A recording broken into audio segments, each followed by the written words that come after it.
Hi, everybody. My name's Milo Hay, and I'm here in Seattle. Unfortunately, I'm not with Kate, but Kate, introduce yourself. I'm Kate Campbell, come from Seattle, Washington, and unfortunately we couldn't make it. Traffic is horrible out here in Seattle, but it's glad to have you in the city, Milo. Yeah, it's a beautiful city. Anybody that's listening to this show, come out to Seattle sometime. Just a beautiful city, all these colors. You got that fresh air. It's a little nippy this time of year, but very beautiful. Lots of things to do. Some good food out here. So, I mean, Kate could tell you all about that. Yeah, I mean you can't beat Seattle when it's sun shines outside, and you came on the perfect weekend, Milo. We got sunshine looking ahead for the next week, so it's gonna be a fun time here in Seattle. Oh, definitely beautiful, beautiful. But yeah. Let me get to it. Sorry we didn't open up with the name of the show, but this is West 'em Up. It's a podcast from Armchair All Americans. It's an AFC West podcast. So we bring you the highlights from the previous week. We bring you the previews for this week, and we're also going to do any relevant news that is coming out this week. So, what do you have for us, Kate? Some news coming out of the AFC West. The most popular news probably is Marshawn Lynch getting suspended for one game coming up, like the game against Buffalo, and for running onto the field and pushing and shoving a ref. What are your thoughts about that, Milo?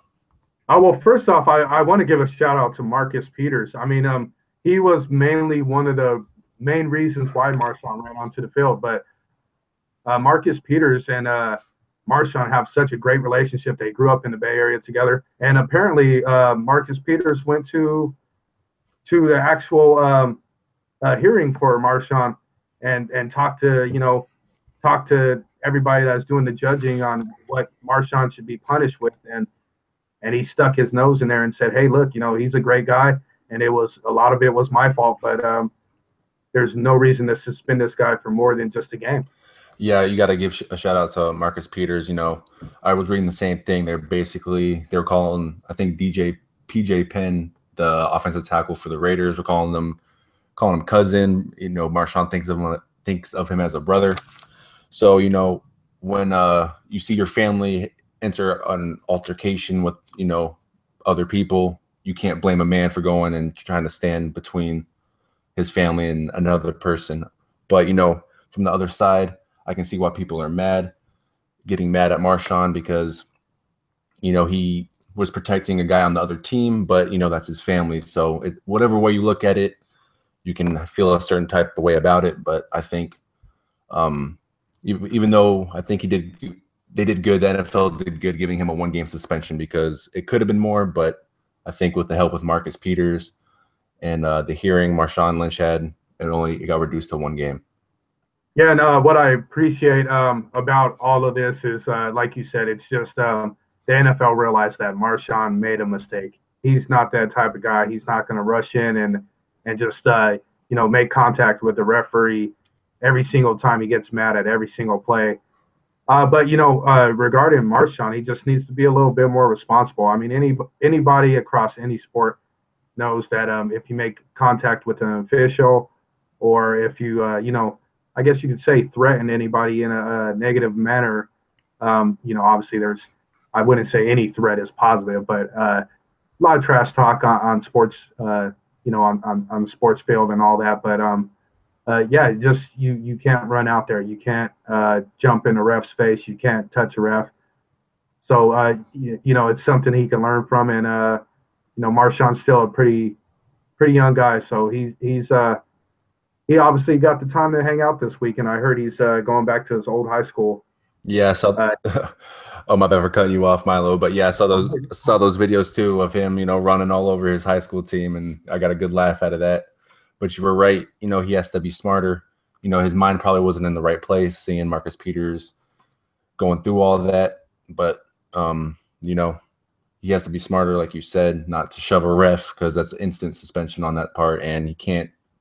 He has to be there for his team next week in Buffalo. He could be a key element to this upcoming potential win for the Raiders. But unlucky he's not there this week. But yeah, he just has to be smarter. Yeah, and past the point, Marshawn is he is such a character. It's funny to see, like, obviously we did our podcast last Thursday and we had to fill you guys in. That was our mistake. We should have did it Wednesday for our fans. But it's funny to see. He got thrown out the game, and then there's pictures coming out later of him hiding up in the crowd watching the game, and it just goes to show you how much of character this guy is, and it really goes to show you that he's not a bad person like some people painted him to be. Yeah, sure, he made contact with the ref, but it wasn't like he was throwing punches, and definitely it wasn't nothing as near as the Malice in the Palace that happened in the mid 2000s up there in Detroit when the Pacers and the Pistons got into it, and Ron Artest or Meta World Peace, whatever you want to call him, ran up into the crowd, started fighting fans. So good job NFL. I'll just flat out say that. Good job for not handling it in the wrong way and just giving the guy a 1-game suspension. Yeah, I think they handled that perfectly. I think they had to give him a suspension because he touched the ref and all that, but they know he's a good guy. Like you said, he was, had his mask on in the stands watching his own team coming back against the Kansas City Chiefs, and he was also on BART for all the people in the Bay, what BART is. After the games with Peters,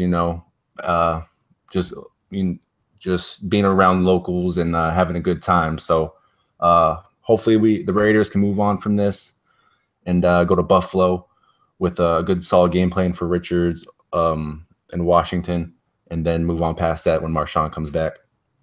Yeah, and Buffalo's going to be a tough game for them. So, we'll just go from there. But, good for him. Let's just, relax for a week. He come back strong. And it looks like the Raiders are really starting to find a groove now that they're coming back. I mean, even the Los Angeles game wasn't as bad as a game as people painted out to be. It was just missed opportunities. So, really, you could look at Oakland right now, and they should probably be 4-3 and in second place in the division. But, you do make mistakes, and that was something that Marshawn did. So they just need to rebound from it.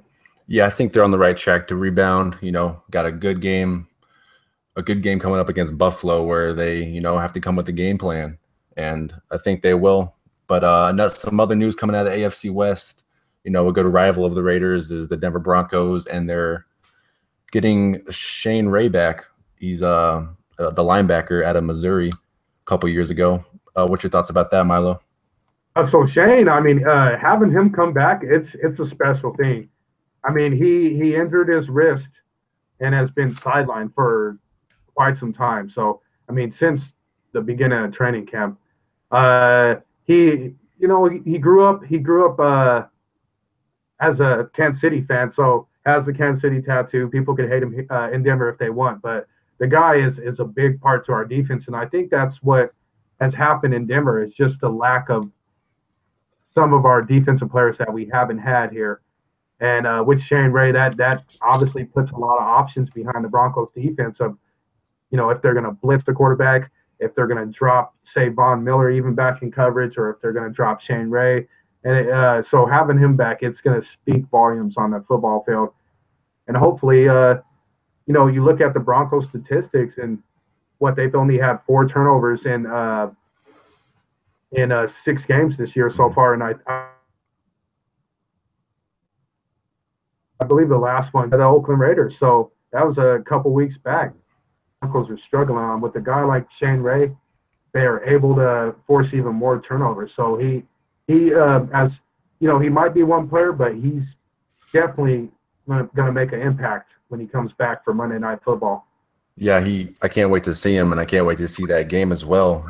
Like you said, he's been out since training camp, and this guy's a young guy. He was 24 years old. This is his 3rd year in the league. This guy only has potential for the upcoming years, and have him in the linebacker position with an already number 1 ranked defense in the league, I think, like you said, is going to speak volumes to this defense and give them that spark that they need to to shut these teams out. I don't think their defense did bad last game against the Chargers, but the Chargers got 21 points. So hopefully he comes in along with Aqib Talib, Von Miller, and those guys out in Denver can shut down Kansas City on Monday night. Yeah, and with Denver, like you said, they have a number one defense already, which is a great thing. But it's really just forcing the turnovers, and that's one thing that's holding them back from being a true number one defense. So a guy like Shane Ray, if he can make those plays, put pressure on the quarterback, put pressure on the tight ends and the running backs coming out the backfield, that's going to speak volumes and just open up many doors for the Broncos. So really, they'll just have to work on their offensive attack, especially going into a game against a team that has one of the best offenses in the league. Yeah, one of the best offense in the league. I think they're ranked second overall. Fourth in passing and third in rushing. So, and that, like we said on this podcast many times, this Andy Reid play calling is just phenomenal to watch, and it's a beautiful thing to watch. So Shane Ray with the addition coming in, it's going to be a fun game on Monday night. If you want to see Andy Reid's play calling at its best, look what happened on the Monday night game. I mean, you're looking at Philadelphia. Some of the guys that are on that Philadelphia squad worked closely with Andy Reid for years. And, I mean, just look at that play calling that they had for Carson Wentz and the Eagles on Monday night.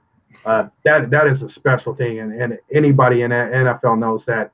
1 second you can be playing like a basic offense, the next second you can be playing a offense that somehow explodes down the field, 3 plays, 80 yards, and is about to score on you. So that's what Denver has to watch out for. Is they can't, the last year's games against Kansas City, they, one game they let Spencer Ware get in their head, and he just kept eating them up. The other game, it was Tyreek Hill. So, Tyreek Hill had a good game for both games, but they just have to really get going and get these guys get in their minds first. So Shane Ray can definitely bring that talent. Yeah, Shane Ray definitely, he holds down the middle of that defense, and he just has so much speed. And, he's just fierce coming in with those tackles. And it's only going to make Von Miller, Aqib Talib, all those guys better. And just, grow this defense, even though it's the number one ranked defense in the NFL already. But, staying in the Broncos, some more news coming out of there is Paxton Lynch. He returned to practice this Wednesday, had a very limited first day is what the coaching staff said. But what's your thoughts on that? I know there's been a lot of talk with Paxton Lynch coming up and replacing Trevor Siemian. Some fans want it, some fans don't. What's your take on that?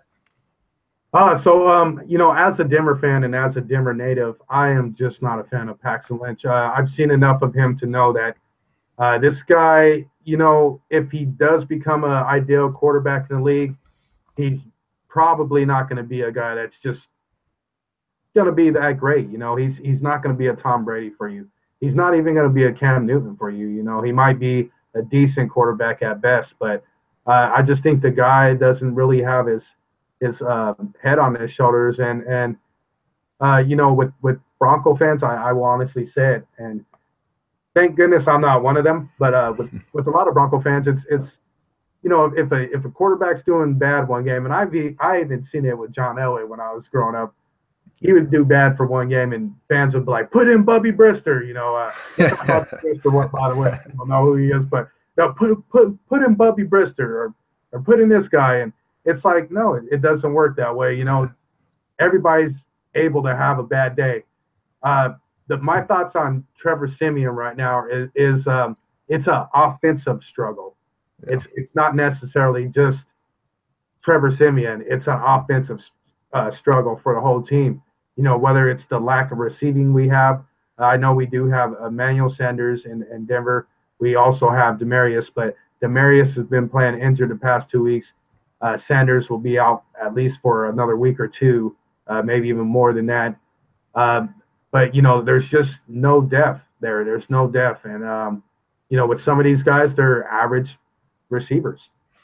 And they're not going to get open. They're just going to play a regular game and be there for you. You would literally have to have a Tom Brady, Drew Brees, or Peyton Manning quarterback to make those guys look special. Yeah, I mean, well, first of all, whoever put Bobby Burster in over John Elway should have been fired immediately back in the day. That's just a no-go. But you look at Paxton Lynch. I'm not a big Broncos fan, so I don't know much about him. But you look at his stats from last year. He won 2 out of 3 games, beating Jacksonville and Tampa Bay. But you just look at his stats, and he throws for over 20 attempts, and he gets 104 yards, 170 yards. Only 2 touchdowns, 1 interception through those 3 games. He threw over 223 yards against Atlanta, ended up losing, but he just doesn't have the stats. It doesn't seem like he had that great of a game. Like you said, we were talking before the podcast. He's kind of like a Tim Tebow-ish quarterback, and that's just not something you want moving forward in this league. And I like how you said, don't get so hyped up on, getting the starting quarterback out if he's having a bad game. It's more of the offensive struggle, like you were saying.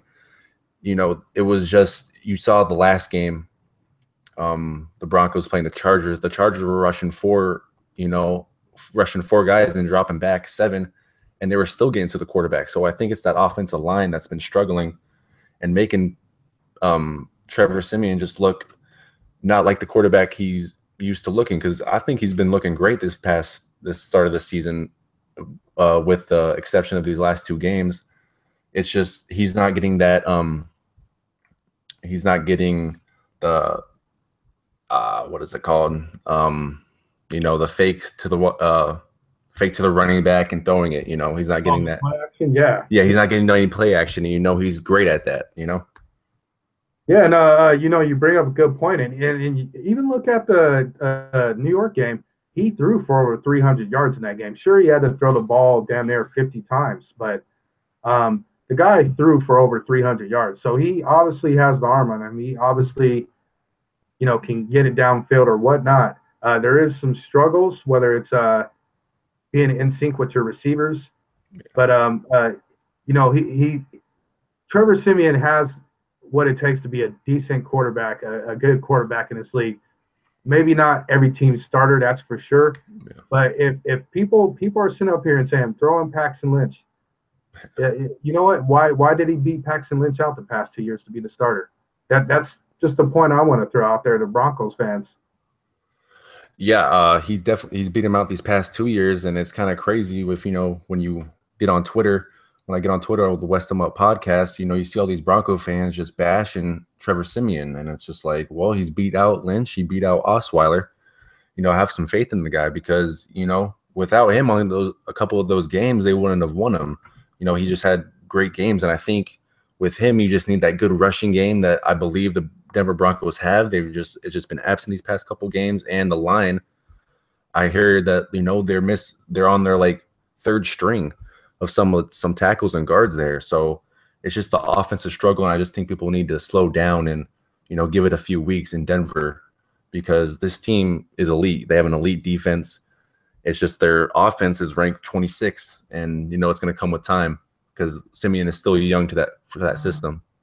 Yeah, and speaking about boosting an offense that's 26th in the league, this is my wild card thought I will throw out there. How would you feel if the Broncos try to make some move towards Martavis Bryant? He said he wants out of Pittsburgh, and he's obviously a pretty talented receiver, but Juju and Antonio are getting all the passes from Big Ben. So, I mean, it would make sense for Denver. Bring this guy in. We even need a solid third. So whether he's 1st string, 2nd string, 3rd string, I believe Martavis Bryant might be a good move for John Elway to make. I think so too. I mean, the Steelers have had history of just awesome wide receivers coming out of there. You have Plexico Burris, you had Antonio Brown to follow him up, and then a list of other guys that I forgot, but we all know they've had a list of just great wide receivers coming out, and Martavis Bryant is on that list. And if he doesn't want to be there, then why not John Elway go out and try to make some moves to get him? Because you have Demaryius Thomas, who's an elite wide receiver in this league, top 5. Emmanuel Sanders, he's a great number 2. AJ Derby, he's made a name for himself in the tight end position. So having that 3rd guy will just boost this offense even more in the passing game. It's just, they're they got to get that the line situated and get that rushing game back. And I think Trevor Siemian will prove to everybody, like he proved in the first 3 weeks, that he can be a great quarterback in the league. Yeah, and you know, you even bringing up AJ Derby, he's a great fit for out here in Denver. But with Jake Butt coming back here soon, that makes, you know, a tight end or two expendable on Denver's part. So, you know, realistically, Denver could put together a package that involved maybe a draft pick and a tight end, and get Martavius Bryant and I guess a lower level draft pick than what we would send them. And you know, I think that would be a great move right across, because it seems like the Steelers probably need a tight end, and we need an extra receiver. You know, so it could turn out to be an interesting move. That is, if you know, if somebody from either team listens to our podcast. Yeah, I mean, I think you give a great point there. You know, why would you want to keep someone on your roster if they don't want to be there, if they're not getting the looks, you know, that they think they deserve? So I think the Steelers may be in the case where, you know, there might be more lenient on a deal midway through the season because a wide receiver doesn't want to be on their team. So, you know, maybe give away Derby and then a few draft picks or something like that, because yeah, you just give away, you know, that bad mojo in your locker room. So, you know, bring him to Denver and have him have a fresh start, and then get that offense going, because it's 26th in the league. Yeah, and so you know, with all the news, that's pretty much all that has happened this week that is interesting. So we're going to jump on to the reviews from last week, and since we're on the Broncos, we'll stick to the Broncos. And so the Broncos went to play a game that they should have probably won out there in Carson, California, against the Los Angeles Chargers, and it was just a really ridiculous game. It's the first time that the Broncos have been shut out since 1992, so 25 years that the Broncos haven't had, you know, scored any points in a game. And so, you know, they go into to play the Los Angeles Chargers, and they're thinking, you know, hey, we might not win this 100%, but we have a really great chance to. This team has struggled. We beat them already this year. Let's see what we can do. And it was shut out 21-0. Man, that was surprising to me too. 21-0. I did not see that coming. But first drive of the game, it was kind of, you know, foreshadowing the game. Broncos get it first possession. Siemian rolls out of the pocket, throws it to AJ Derby. Derby catches it for a good gain and then fumbles it right away. And since that point of the game, I think they just didn't have it in their mental. It was just, you know, something was blocking them from, you know, just this offense clicking. Because I think the defense did well. You know, I think it was 14-0 with 5 minutes left in the game, and then the Chargers get that last touchdown. But it's just this offense has been struggling, and I think the Chargers are getting more hot in the process while the Broncos struggle. And, you know, the Chargers just need a few possessions in the game, and they're going to boost the score up, and that's what they did. Yeah, and I mean, just looking at the team stats, that's what gets me about this game. So, I mean, a lot of people probably thought this game was a dud, and they were like, wow, Los Angeles destroyed Denver. You look at the stats, and the difference maker of this game happens to be the turnovers. The Broncos didn't get no turnovers, but they gave away 3 turnovers. Yardage-wise, Denver outgained. I mean, it wasn't a popping day for either team, but Denver outgained the Chargers only by 9 yards. It was 251 total yards for Denver, 242 for Los Angeles. And then first down wise, they were about dead even, 12 for Denver, 14 for the Chargers. I always think the Clippers when you see LAC. But then like time of possession was pretty much straight down the middle for both teams. But the biggest thing, it was the turnovers. There's 2 fumbles from Denver, and then there was the interception from Trevor Siemian. Yeah, it was just like the Broncos just couldn't keep going. It was strange looking at these stats as well, because you see Denver actually leads in possession. And during the game, I was thinking, man, I feel like Denver is just like controlling the game. You know, they always have the ball, it seems like, and they're going downfield, they're making good plays, and then a fumble happens, or, Trevor Siemian, throws an interception that should have never been thrown. It was just a horrible, like, I couldn't believe he threw it. And then, but yeah, it was just, it was sad to see. And then the Chargers actually came up and showed up on defense. I want to give a shout out to Joey Bosa, came with 2 sacks, and he was just all over Siemian the whole time. It was like Siemian just couldn't get comfortable in the pocket. Oh yeah, I mean, they had 5 sacks total for the Chargers, and they're with the exception of the Jacksonville Jaguars, the Chargers are easily one of the best teams at getting at the quarterback in the league. Yeah, just one of the most athletic teams, and it's sad to say Denver just struggled and they couldn't get in this game. It was a horrible game for them, and it really showed how vulnerable this offense is right now. Yeah, the offense is on the low for the season. They got to get themselves back up. But like you said, the Chargers, 5 sacks. They were only rushing 4 guys too. It wasn't like they were rushing, cornerbacks from both sides trying to get at the quarterback. It looked so easy for them just to get to the quarterback and make Siemian uncomfortable. But the defense though for the Broncos, I want to bring up the point is that they didn't look too bad. It was, if you take away the Kevin Benjamin punt return touchdown, it was a 7-0 game until the 4th quarter where they scored. I think Benjamin scored that long touchdown from Phillip Rivers again. But man, it was just the offense just looked horrible. You have the rushing yards, 69 total, 44 from Anderson, and 14 from Siemian, only 2 from Jamal Charles. That just gives a direct correlation to the line and the struggling line they had there in Denver. Yeah, and like you said, it was insane to see how well the defense did. I mean, we talked about how crazy Melvin Gordon's been going off, and he couldn't do nothing against this defense again. I mean, he had 18 rushes for 48 yards or something like that, and I think it was 38. Yeah, and the guy just, I mean, you look at those statistics, and he just wasn't able to get going against this Denver defense. I mean, that kind of showed that Giants really did have a plan, and they were able to move this guy, Darkwa, Orleans Darkwa, all over the Broncos. But it just goes to show you that Denver had a game plan going in, just the offense wasn't executing. And when the turnovers came, that's really what screwed the Broncos in essence.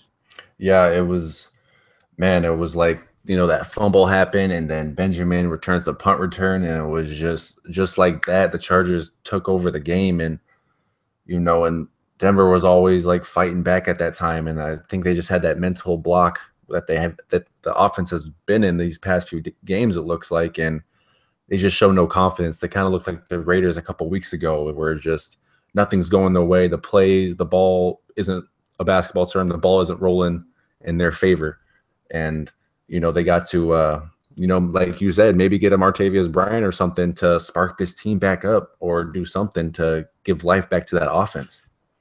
Yeah, they're going to need it. I mean, Monday Night Football is coming up, and it's against the best team in the division, the Kansas City Chiefs, and we all know what they have there.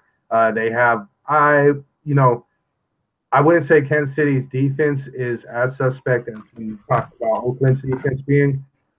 But without the leadership of Eric Berry, their defense struggled somewhat with them losing 2 games straight. But the Broncos are heading into a tough place to play at Arrowhead, and especially not having an offense right now, they need to just get things going. I mean, out of the AFC West teams, I would say Kansas City probably is easily. They have some beneficial things on their defense, but I would rank them Denver with having the best defense in the AFC West. But with offensive wise, they have the last offense, so it's going to be tough for them. It really is. Yeah. So I mean, you wouldn't think KC didn't have a bad defense. I think without looking at the numbers, I just say they have an average defense. I wouldn't rank them so bad, but you look at the numbers. And we all know KC to have like an incredible offense, right? Alex Smith is playing out of his mind. Tyreek Hill is going off. Kareem Hunt, like where did this guy come from? But then you look at their defense, they're ranked 30th in the league.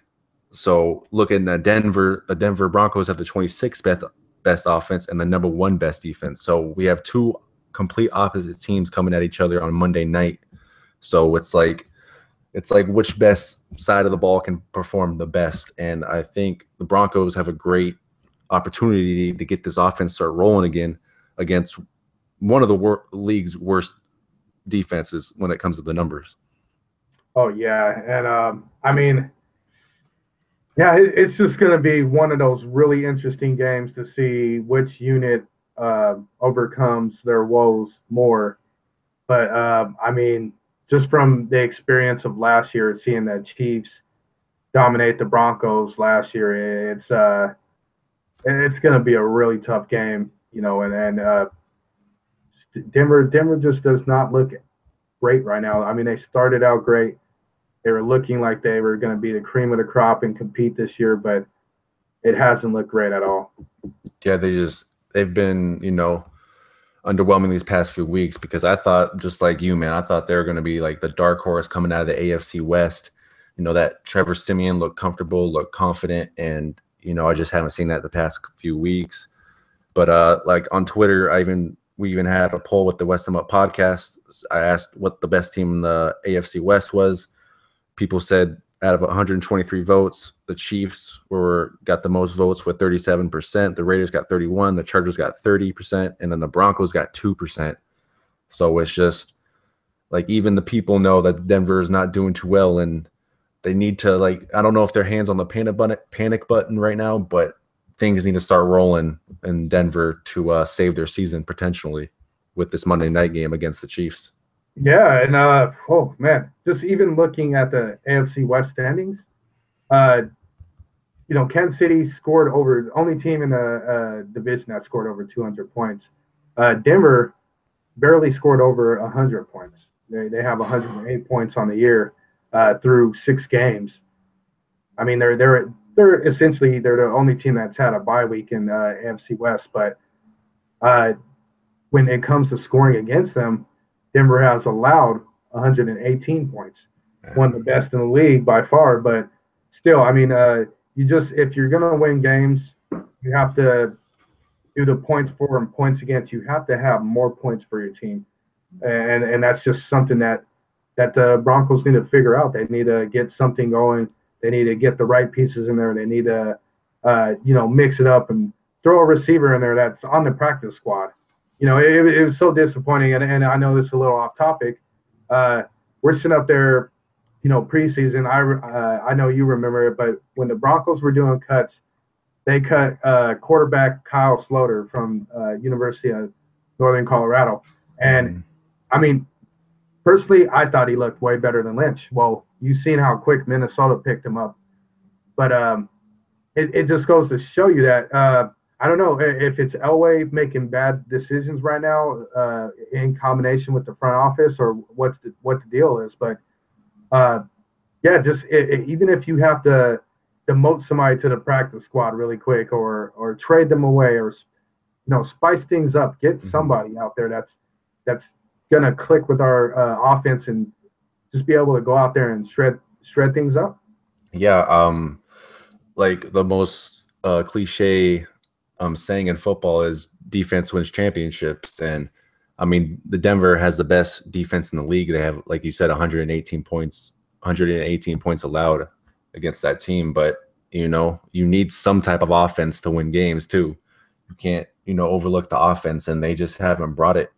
And yeah, I think so. Like, it was the same situation in the Raiders this last week. You know, everybody was panicking, like, this game, if they lose, season's over. You know, what are the Raiders going to do? They just look the same. There's no confidence in the offense or nothing. And then they came with some, you know, different types of play calling, and they got back to what they know best, you know, from the shotgun, you know, Derek Carr just picking apart the defense. And I think the Broncos need that. They need some type of different play calling, or, like you said, to spice things up a little bit to, you know, get this offense going, because I know it can, because we saw it in the first couple of weeks of the season. So, you know, I'm looking forward to see them and what adjustments they make this coming up week. Yeah, that's a game I will definitely keep a close eye on. Speaking about spicing things up on the other half of that game, Broncos and Chargers.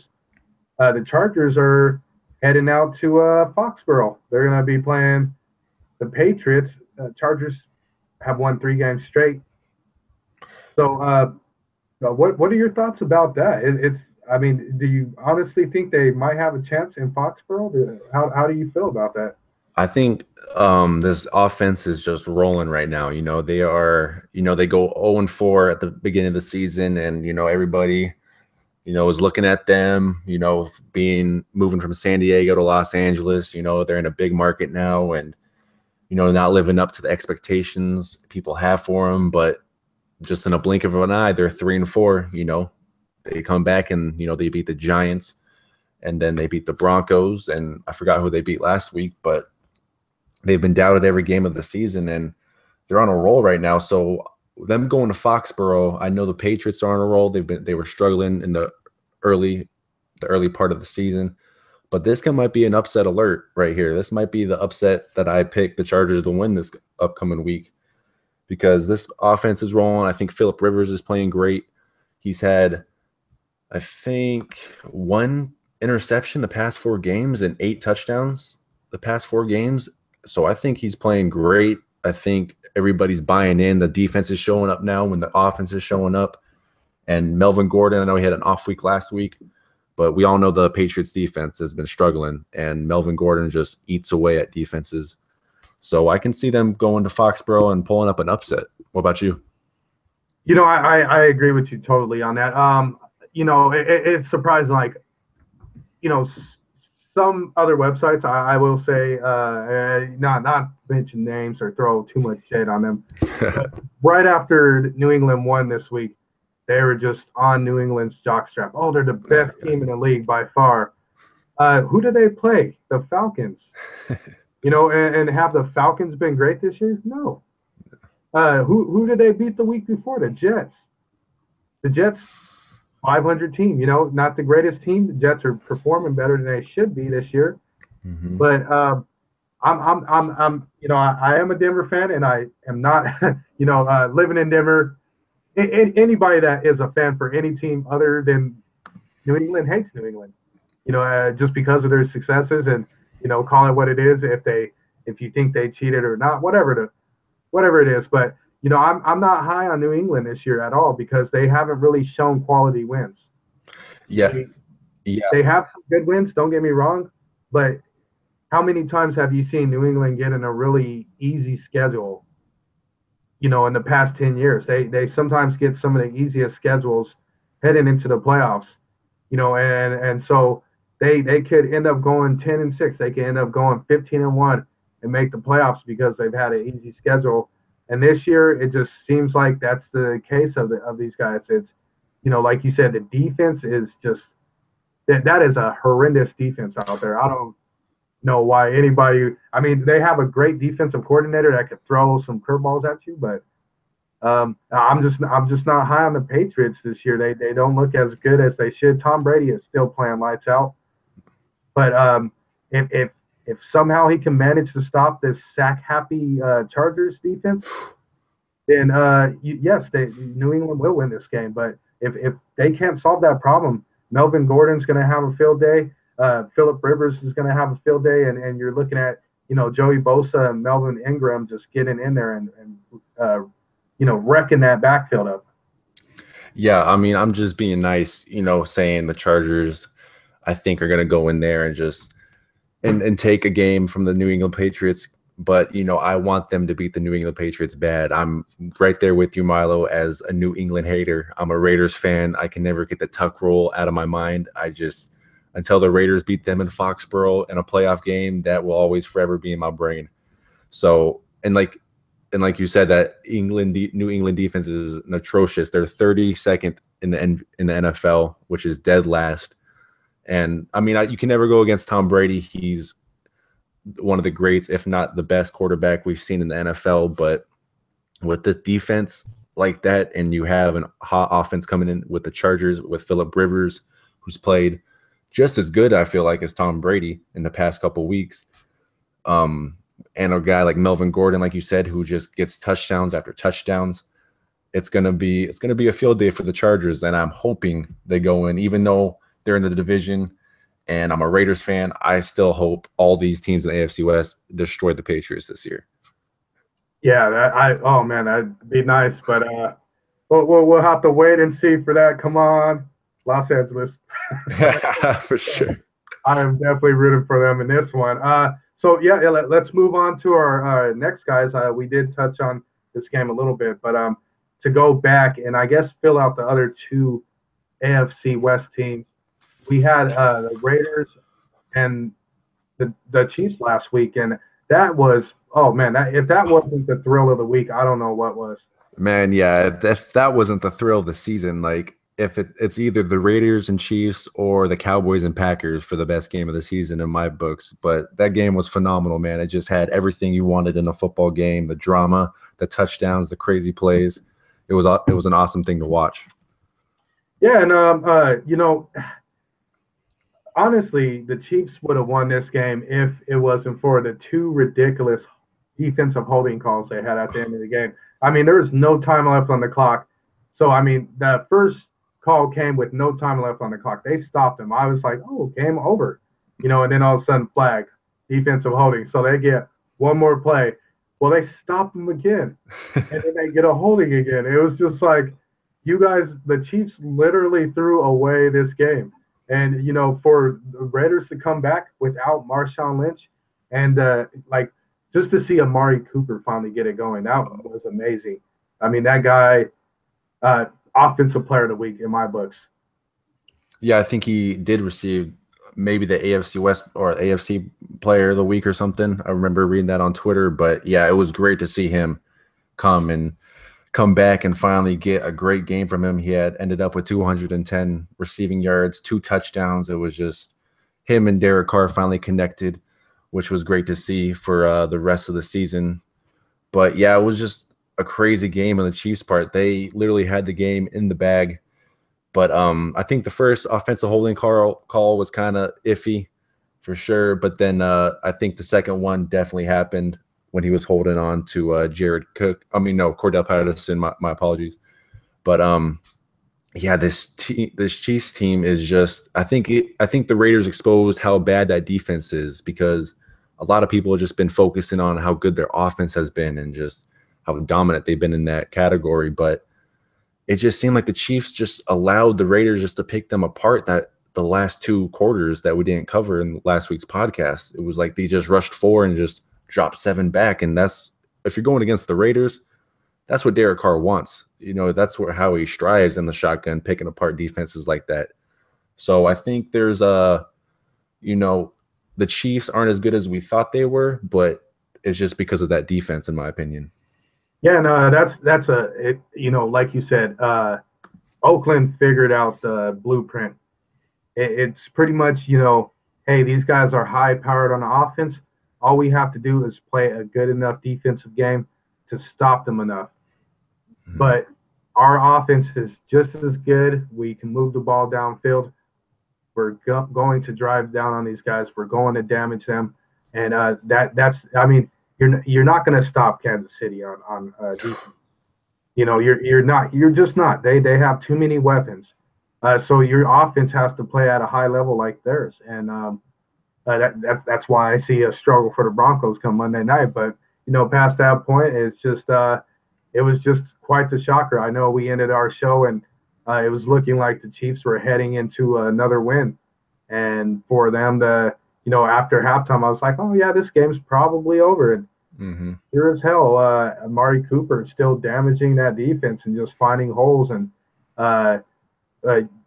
just all the other guys on that team just made it happen. And they were hungry for a victory. They needed that victory so they wouldn't fall out and be irrelevant. So, kudos to Oakland. That was an amazing game. Yeah, it was definitely an amazing game. But I want to look at the offensive stats for, the Kansas City Chiefs. Alex Smith, 342 yards, 3 touchdowns. Kareem Hunt, 87 yards. Still a pretty good game for him. Tyreek Hill, 125 receiving yards with a touchdown. Wilson, He gets a 63-yard touchdown off the deflection of an Oakland DB. Crazy play. I thought that was going to be the turning point in the game. I thought the Kansas City Chiefs had that after that. But, Kelsey also had a touchdown. But then you look at the Raiders. They're right there with them. Derek Carr, 417 yards, 3 touchdowns. Amari Cooper with the big game. They didn't even have a good rushing game. Washington and Rashard both with 30 yards rushing. But the stat I really want to look at is the first downs. Kansas City only with 19, Oakland 32. And oh my God, just for any team to get even over 20 in the game, that's ridiculous. Yeah. Oh yeah. It's 32 first downs. That's rarely unheard of, but it came down. It kind of reminded me of a game like of Oakland last year, where they would just dominate on offense. They had high scoring games. They would just throw the ball until they couldn't throw the ball anymore. And then the defense would make a big play at the end of the game. And you see the last possessions with the Chiefs. I think they had the ball 2 times in the last 5 minutes. And they just didn't go anywhere with it. And, a high-power offense like the Chiefs didn't come up in clutch time. And that's what ultimately ended up them losing the game because of that. Because 30th ranked defense in the league, going against not a good offense by stats in the league this year, but we all know how high power this Raiders offense is. And, the offense just didn't do their work down in the fourth quarter this week. Yeah, and I think Andy Reid and his coaching staff depended more on what the statistics have been for this Oakland Raiders team this year, instead of thinking, hey, we play these guys twice a year. I've been here for, some time in Kansas City, and I know that these guys have a habit of just, they know our habit, we know their habit, so they're going to try to attack. But like you said, it shocked me that the play calling was so flat for Kansas City. And, Oakland really needed this win. And as much of an Oakland fan that I'm not, it was good to actually see them get this win. They needed it. Yeah, it was. People were like, we talked about it last week's podcast. We didn't really think it was do or die. I think that the hand would have been on the button after if they lost this game. But a lot of people from a lot of websites were saying this is do or die for them. Like, you can't go 2-5 and lose 3 games in the AFC and expect to make the playoffs. So, the Oakland, they just came out clutch, just like it looked like last year's Oakland to me. They always had that play that was going to get them closer to the win, and that's what it looked like for me last week with this Oakland team. Yeah. One more note before we move on to preview for the Oakland Raiders and the Buffalo Bills. So Kareem Hunt. He didn't rush for over 100 yards in this game, but he did get over 100 total yards receiving and rushing, which makes him only the second player in modern football history to start his first 7 rookie games with over 100 yards. Man, the only other player to do that, and him, everybody knows him, Eric Dickerson. Oh yeah, the guy that. And so that puts him on a level that just not too many people are going to see in the history of football. So, a big shout out to Kareem Hunt. Hope you listen to our show, but we want to let you know we appreciate you for making this AFC West look really good. Oh man, I'm not a Chiefs fan by any measure, but watching this dude play is just something else, man. It's just, he doesn't look big. He doesn't look too fast, but he's just so strong. And then, he gets in the open field and just breaks away with his speed. It's just an awesome thing to watch. And, because of him, I think Kansas City is still the best team in this division. They still might be the best team in the league. I don't know if the Eagles took that over or not, but this team with him on the offense is always going to be a threat whenever they have the ball. Yeah, I just think about it like if, obviously the Broncos been looking for a great running back. But, if he would have went to, let's say Oakland drafted him, can you imagine like Derek Carr hitting him on a quick little seam pass or something? Oh, my God. Like that, it'd just be like, oh, this guy is just – I am lost for words at how well he's playing. So, kudos to Kareem Hunt for just destroying the league and showing people that, hey, I came from a school that's not going to get all the national focus of like Ohio State or Alabama, but I can damn well show you that I'm better than those guys. Oh yeah, for sure. And I don't know why all these teams. I don't know why he wasn't the number one draft pick. You know, it's 2020 looking blind in the rear view for sure. But man, it would have been awesome to have him in Oakland, or you guys have him out there in Denver. But I feel like every team wants a guy like that, where he's under the radar, but he's better than most of the guys in the league. But Yeah. I also want to give him a point real quick is Bowman. He was signed last week, came in, had I think 2 practices with the Raiders before Thursday night, and he came in and I think got 11 tackles for that defense. And I think he was, he kind of looked old, he kind of looked rusty with that defense, but I think he did a great job protecting the run. And I think he's going to be a good fit for this defense moving forward for the Raiders. Oh, they needed it, and like we were talking about last week, they just needed a veteran presence there that had some years behind him that was going to get in there and just get these young guys to do their job. And in football, it's not necessarily about you can be a Peyton Manning, you can be a LaDainian Tomlinson, you can be whoever you want. Yeah, sure, you might flash, you might be extremely talented like Bo Jackson was, but for the other guys on that unit, they have to play smart football. They have to do their job. And that's what makes teams win championships is if everybody is doing their job that they're assigned. Yeah. And, everybody was looking at this Raiders team as a Super Bowl contender, definitely a playoff team this coming up year. And, I think a guy, like you said, with that leadership, that veteran leadership, like Bowman on that defense, he can control the middle of the field where they've struggled this season and just let Khalil Mack and all those boys on the line do their job and make it easier on them. That is for sure. I mean, so Bowman, yeah, shout out to him. Like you said, that was something that Oakland needed really bad to step up their game on defense. And I think that was probably one of the more genius moves that has been made this season by a team that has been under the radar nonetheless. Oh yeah, for sure. And then they have a big game coming up in Buffalo this Sunday. Raiders sit 3-4 in the division. I think they're last place, but tied with the Los Angeles Chargers. How do you see this game going to Buffalo? I know the Denver Broncos had, a tough time going to Buffalo earlier this season. So what's your predictions on the Raiders going? Oh man, so I have Shady McCoy on my fantasy team, and he was just he was a beast last week. He really destroyed it. I'm not too sure about Tyrod Taylor.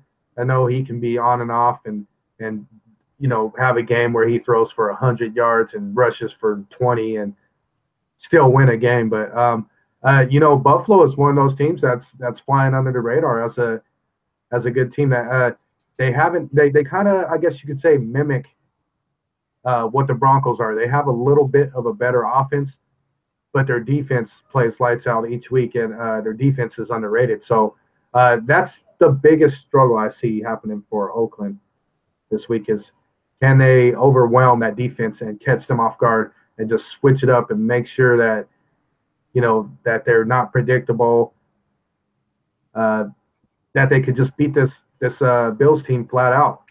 And then the defense, they need to stop Shady McCoy. That's going to be their biggest task of the day. Yeah, you have Buffalo, who's coming in as the 13th best rushing team in the league.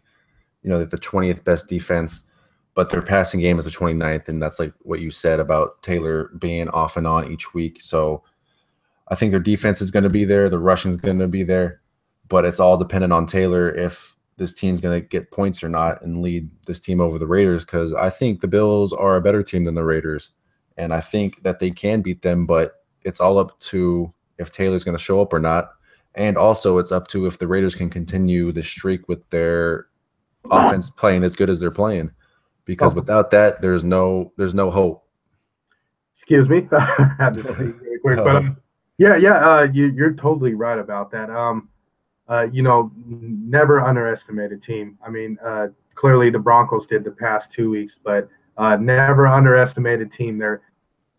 Oakland's coming off, you know, before this last week against the Chiefs, beating one of the best teams in the league. They had a 4-game losing streak, and I think that's what the Chiefs did. They just said, "Oh, you know what? This should be an easier game for us. Oakland's not looking like they're all there. We'll take it serious, but you know, we'll just keep going. We got to get worried about this Broncos defense coming up, and then, you know, later on we got to worry about this or that." It's the same thing with you know, Oakland going in there.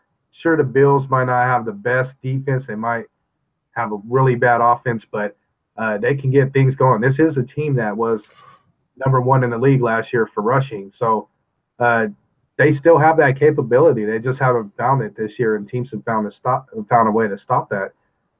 So it goes the same way for the Bills too. You got to look at this Oakland team coming in as a team that might have found its groove back, that might shred you up. Derek Carr might have a field day and destroy you like a quarterback you see twice a year in Tom Brady. So, for sure, yeah. Buffalo Bills. I know they're standing at 4-2. I don't know if I think their record's better than the team is, but like you said, they're flip flop. You have them going against the Panthers. I remember early in the season, and that was the ugliest game I've seen all season. The Panthers and the Buffalo Bills, but they turn around against the Broncos the next week, and they end up beating them when the Broncos was hot, when their offense was rolling and all that. So Raiders cannot take it lightly. The Bills cannot take the Raiders lightly, and it's going to be a good game come Sunday. It will be a great game, and I'm looking forward to watching it. Hopefully, these guys, any AFC West team, I guess you could say, I'd rather keep a Super Bowl trophy in the AFC West and let it go to the AFC East. Oh, for sure. all the time, but it's going to be a good game. There's two great teams that are potentially great teams. We've seen what Oakland can do. We know what Buffalo can do. So these guys just need to get it together, and this could be maybe one of the best games of the week. Yeah, I mean, it might go under the radar. I think it's kind of like the Chiefs and the Pittsburgh Steelers a couple of weeks ago. It wasn't the most anticipated game, but I think people are sleeping on this game a little bit because both young teams, both with great talent, it could end up being a great game. But I want to get to the AFC West standings. You got Kansas City standing at 5-2, leading the division, and then you have Denver 3-3, and Los Angeles and Oakland at 3-4. I mean, this is anybody's division right now. When these games where, like, you have Los Angeles going to Foxborough and you have Oakland going to Buffalo, these games are going to matter later on in the season. And I'm not sure what team's going to make a push right now because the standings are wide open. What's your thought about that? And you made a great point. I mean, let's say that every team, with the exception of the Chiefs, wins this week. That would put the Chiefs at 5-3, the Broncos at 4-3. Mm-hmm. Then you would have the Chargers and Oakland both at 4-4. So I mean, that would put the division just right there in this big heap of contenders, I guess, to win this division. So like you said, every game from here on out is important. I think because the standings are so close, it's going to be tough for all four teams. Yeah, it's gonna be real tough for all four teams because they go, and I think they play the NFC East. I think they play that division. All the teams play them this year, and then they play AFC East or something like that. I'm not quite sure, but they have the toughest schedule in the whole NFL. Unlike the AFC East, usually with like the Patriots and Jets and all them. But, that's how great teams are made. And I think that every team in this division has the talent to beat all those teams. So it's going to be crazy seeing this division at the end of the year and how close it is going to be. Because I think it's going to, it's going to come down to the last 2 weeks for who's going to win this division or not. I think you're right about that. So, Let's move into who do you believe is going to be the star on offense this week for any of the games? Okay, so the star for the offense, my star for the offense of this week. I know I killed it last week with Tyreek Hill, making the prediction, going 100 yards during mid-game. I made the prediction, but it's all good because your boy still got it. But I'm gonna go with the Chargers going to Foxborough, I think Phillip Rivers is just on a hot streak. Like I said earlier in the podcast, he has 1 interception in the past 4 games, 8 touchdowns. I think the Chargers are buying into him, leading that team, making play calls on the offensive side. Their defense is showing up for the past couple weeks, and it's upset alert in Foxborough. So I'm gonna go with Phillip Rivers. Who's your MVP for offense this week, Milo? That definitely was one of my picks I was going to pick, but I started thinking about it, and it for me it's really Derek Carr. Derek Carr. I mean, if this guy is going to play like he did last week, and if he starts playing like he did last week for the rest of the season, he's. I mean, this guy is already just one of the best in the league, and if he can go in and play a tough Buffalo defense and just get that confidence back that we've seen him have last year before his injury, and get that confidence back for the team, you might see Oakland going on a tear and just taking this division by storm and going to the playoffs and getting, I would say a 2 through 4 seed. So I would say this week it's going to be Derek Carr. He's going to show up and just get Amari Cooper out there and show that he has weapons around him and make plays. Yeah, hopefully he can show up next week. I know he's been on and off all season, but we know we need the old Derek Carr back in Oakland if we're going to end up, like you said, in the playoffs. But my defensive player this week, I'm mix and matched right now. I don't really want to go 2 Chargers. I feel like that's unfair, but I have an eye on Joey Bosa. This man's been killing it all season, 7.5 sacks on the season. He's just been a monster on that defensive line, always getting to the quarterback with ease. But I'm also looking at Daniel Sorensen for the Chiefs. Noticed him last week against the Raiders, and I think he had 9 total tackles. But he was, as a safety, he was always where the ball was. He was doing great. So I think he's going to have a good game against the Denver Broncos. Yeah, and I guess on the flip side of the Kansas City Chiefs game, I'm going to go with Shane Ray coming back. I think if this guy can come back and he looks healthy and he's able to make an impact in this game, it's going to make that all that much easier for Von Miller and company to just destroy that offense. And, it's funny. It's games like this that always, I guess you could say, send a message that football is unpredictable. Going into this week, Denver was talking about, we need turnovers. We need turnovers.